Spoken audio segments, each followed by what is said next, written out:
Hello friends. कल के video में हमने ताम्रपाषाण कालीन कसक संस्कृति को पढ़ा था और उसमें हमने मालवा की संस्कृति, जहाँ पश्चिमी मालवा में कहा था कि एरन की संस्कृति, मालवा की संस्कृति को पढ़ा था। उसके बाद पश्चिमी महाराष्ट्र की संस्कृतियाँ, जिसमें हम दाइमाबाद, इमाम गांव, सोनार गांव की संस्कृतियाँ वगैरह हम देखते हैं। उसके बाद हमने कुछ गुजरात की संस्कृतियाँ देखी थी और आज के वीडियो में हम कल हमने इलाहाबाद और उत्तर प्रदेश की कुछ संस्कृतियाँ भी देख ली थी। आज के वीडियो में हम वापस से कंटिन्यू करने जा रहे हैं ताम्रपाषाण कालीन कसक संस्कृतियों को।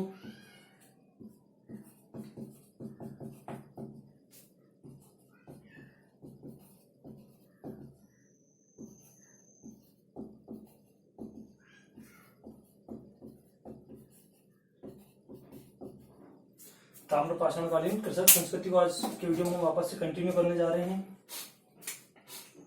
तो आज हम देखेंगे दक्षिण पूर्वी राजस्थान, या सीधे शब्दों में कहें तो राजस्थान की संस्कृति को आज हम देखेंगे, जिसमें हम शुरुआत कर रहे हैं दक्षिण पूर्वी राजस्थान, पश्चिमी मध्य प्रदेश जो बची कुछ संस्कृतियां हैं, पश्चिमी महाराष्ट्र, इसमें जो बची कुछ संस्कृतियां हैं, बहुत सारी इनकी मुख्य मुख्य संस्कृतियां हम कल देख भी चुके हैं उस वीडियो में, प्रीवियस वीडियो में आप देख लीजिएगा। एवं इसके आसपास के लोगों को आज हम देखेंगे। कल संस्कृति को देखा था और आज हम देखेंगे कि इसके आसपास के लोग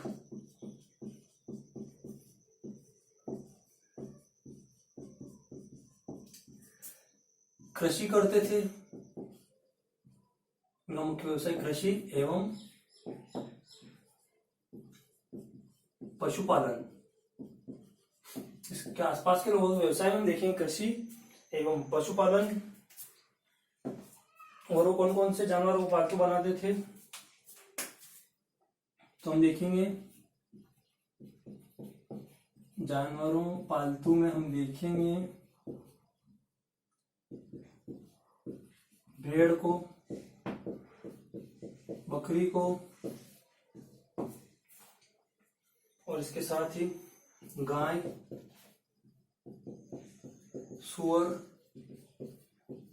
आदि। सबसे पहले तो ऐसे कुत्ते को पालतू बनाया गया था, वो भी हम पिछले वीडियो में देख चुके हैं। और ये लोग अगर शिकार की बात करें तो मुख्य रूप से हिरण का शिकार करते थे। वैसे तो शिकार सभी इनके खाने योग्य जानवरों का करते थे, लेकिन मुख्य रूप से हिरण का शिकार करते थे। यदि कृषि की बात करें, मुख्य व्यवसाय में तो ये लोग चावल उपजाते थे,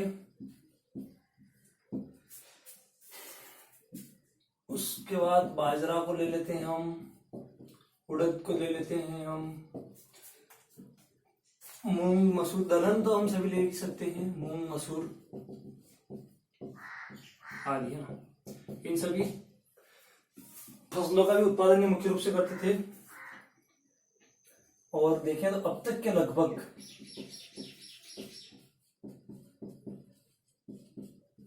200 जोरवे स्थल है ना, ये छोटी छोटी बस्तियां हैं, लंबे चौड़े ज्यादा क्षेत्र नहीं है, लेकिन 200 जोरवे के स्थल हैं। और इन सब में हम देखते हैं तो दाइमाबाद महाराष्ट्र का,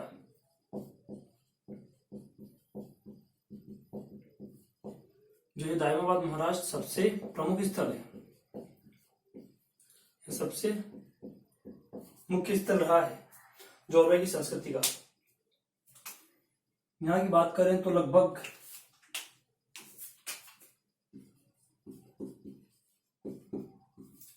दाइमाबाद में 4000 लोग निवास करते थे।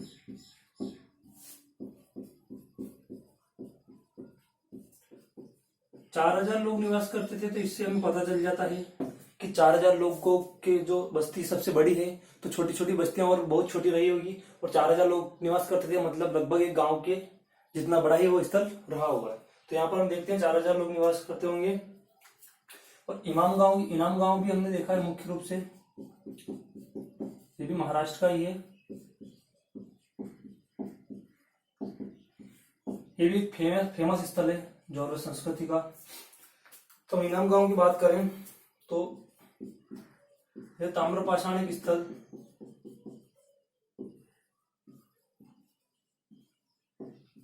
एवं दायमाबाद इसी के साथ ले लेते हैं हम।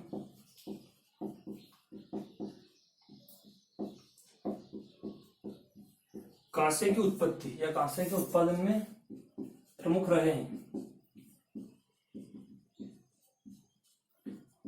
तो कहें तो शुरुआती दौर में जब हम जौरवे की संस्कृति का पता चला तो उस समय इनाम गांव और दायमाबाद प्रमुख स्थल रहे हैं कांसे की उत्पत्ति। तो एक बार हम देख लेते हैं। हमने कल दक्षिणी मालवा की, दक्षिणी महाराष्ट्र की, कुछ उत्तर प्रदेश इलाहाबाद के क्षेत्र की ताम्रपाषाण कालीन कृषक संस्कृतियों को देखा था। और आज हम देखने वाले हैं दक्षिण पूर्वी राजस्थान, पश्चिमी मध्य प्रदेश के कुछ बचे हुए, महाराष्ट्र के कुछ बचे हुए।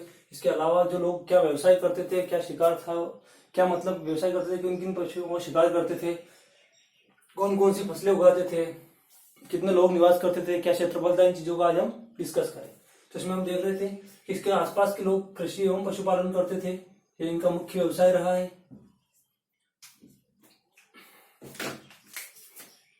इसको हम लिख सकते हैं मुख्य व्यवसाय। हम लोग इन्हें पॉइंट बाय पॉइंट भी बना के लिख सकते हैं, ये थ्योरी बता रहा हूं। इसके बाद हम देखते हैं जानवरों में पालतू भेड़, बकरी, गाय, सूअर आदि और भी जानवर रहे हैं। सबसे पहले तो इसे कुत्ते को पालतू बनाया गया था, लेकिन इनके पशुपालन के अंदर हम देखते हैं पालतू जानवर को भेड़, बकरी, गाय, सूअर आदि को पालतू इन्होंने बनाया। उसके बाद हम देखते हैं शिकार की बात करें जी, तो वैसे तो इनके खाने के जितने भी जानवर रहे हैं उन सभी का शिकार करते थे, लेकिन मुख्य रूप से बात करें हम तो ये हिरण का शिकार करते थे। ठीक है। उसके बाद आगे कृषि की बात करते हैं यदि हम, तो ये लोग चावल, बाजरा और सभी दलहन को ले लेते हैं हम, उड़द, मूंग, मसूर आदि, इन सभी को देखा जा सकता है। तो ये चीजें इन अपने खाने के लिए और जो कृषि का जो अवशेष जो अधिशेष करते थे उसके लिए इन सभी फसलों का ये मुख्य रूप से उत्पादन करते थे। कृषि अधिशेष की बात करें तो ये भी इसमें आ जाता है। उसके बाद हम देखते हैं अब तक के लगभग 200 जौरवे स्थल है।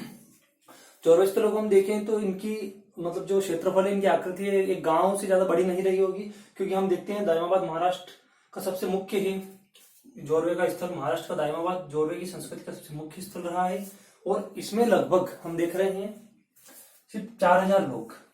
वैसे तो उस समय के लिए यह बहुत बड़ी बात है कि 4000 लोग वहां इकट्ठा रहते थे, लेकिन आज के हम देखें संदर्भ में तो 4000 लोग मतलब एक छोटा सा गांव रहा होगा। तो लगभग 4000 लोग निवास करते थे जौरवे की संस्कृति दायमाबाद में। उसके बाद हम देखते हैं इनाम गांव। इनाम गांव का नाम भी हम फेमस देखते हैं महाराष्ट्र में। दायमाबाद और इनाम गांव लगभग साथ साथ ही चलते हैं, क्योंकि ये दोनों बड़ी कृषक संस्कृतियां रही है उस काल की। तो हम देखते हैं ताम्रपाषाण के स्थल में हम देखते हैं मुख्य रूप से इनाम गांव महाराष्ट्र, दायमाबाद महाराष्ट्र को। तो ये दोनों ही कांसे की उत्पत्ति में प्रमुख रहे हैं। उस समय कांसे की उत्पत्ति में इनाम गांव महाराष्ट्र, दायमाबाद दोनों ही कांसे की उत्पत्ति, शुरुआती दौर में जो कांसे की उत्पत्ति हुई है उसमें ये दोनों स्थल प्रमुख रहे हैं।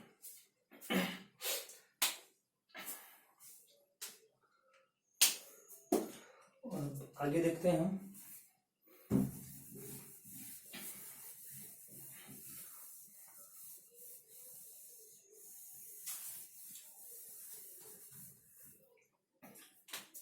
महाराष्ट्र की बात कर लें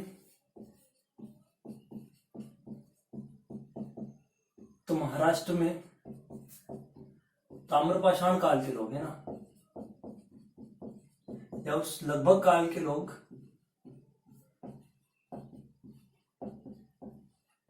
जो लोग मर जाते थे उनके मृतकों की अस्थियां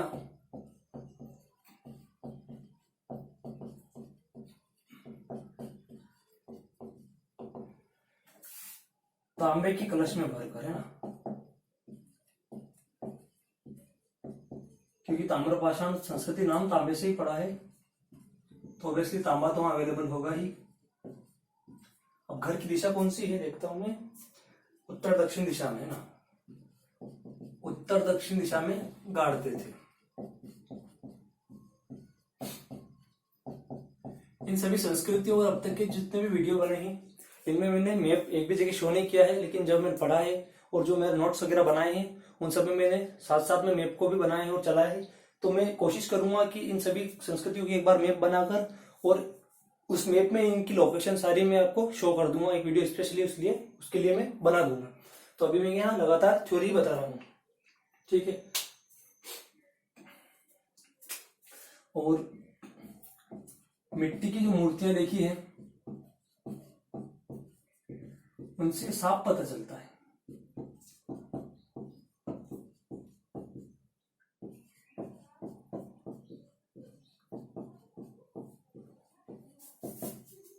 कि इस काल के लोग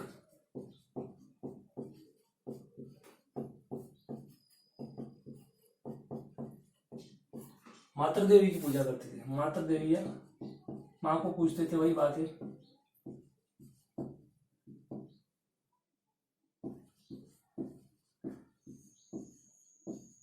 मतलब उस समय भी माँ का दर्जा बहुत ऊंचा था, माँ की पूजा उस समय भी की जाती थी।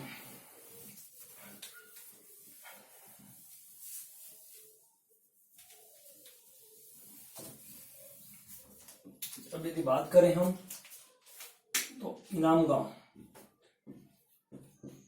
गांव को बार बार जिक्र इसलिए करना पड़ता है क्योंकि यहाँ से हमें बहुत कुछ साक्ष्य मिले हैं ताम्रपाषाण कालीन कछक संस्कृति के। इनाम गांव में मातृ देवी की सभी बस्तियों में, जोरवे की सभी संस्कृति की सभी बस्तियों में सबसे बड़ी मूर्ति मिली है।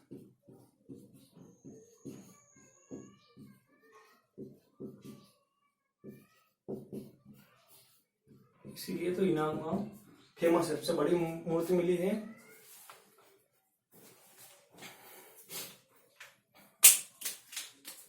उसके बाद हम देखते हैं तो ये लोग वस्त्र निर्माण की कला भी जानते थे। मतलब एक बात स्पष्ट हो जाती है, लगभग इनके काल को हम देखते हैं, इनके कार्यक्रम की बात करें हम तो लगभग में हम 2100 ईस्वी पूर्व से 1500 ईस्वी पूर्व तक इनको देख सकते हैं। तो इस समय तक ये लोग अगर वस्त्र निर्माण की कला जानते थे तो संभवतः इस समय के लोग वस्त्र को पहनने लगे थे, कपड़ा बनाने लगे थे। और सबसे पहले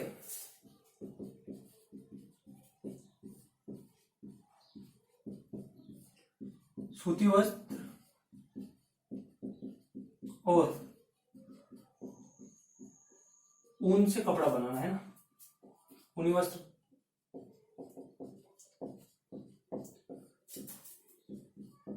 बुनना उसमें बुनते थे, वही बनाना है बुनना इन्हीं लोगों ने स्टार्ट किया। तो हम देखते हैं सबसे पहले सूती वस्त्र और ऊन और सूत से कपड़ा बनाना इन्हीं लोगों ने स्टार्ट किया, शुरू किया। या इसी काल में इस व्यवसाय की शुरुआत हुई थी। तो हम इनके व्यवसाय में भी देख सकते हैं, सूती वस्त्र और ऊन को हम इनके व्यवसाय से जोड़कर भी देख सकते हैं कि समय में इन लोगों ने सूती वस्त्र और ऊनी वस्त्र कपड़ा बनाया, तो ये व्यवसाय भी इनका शुरू हो गया था।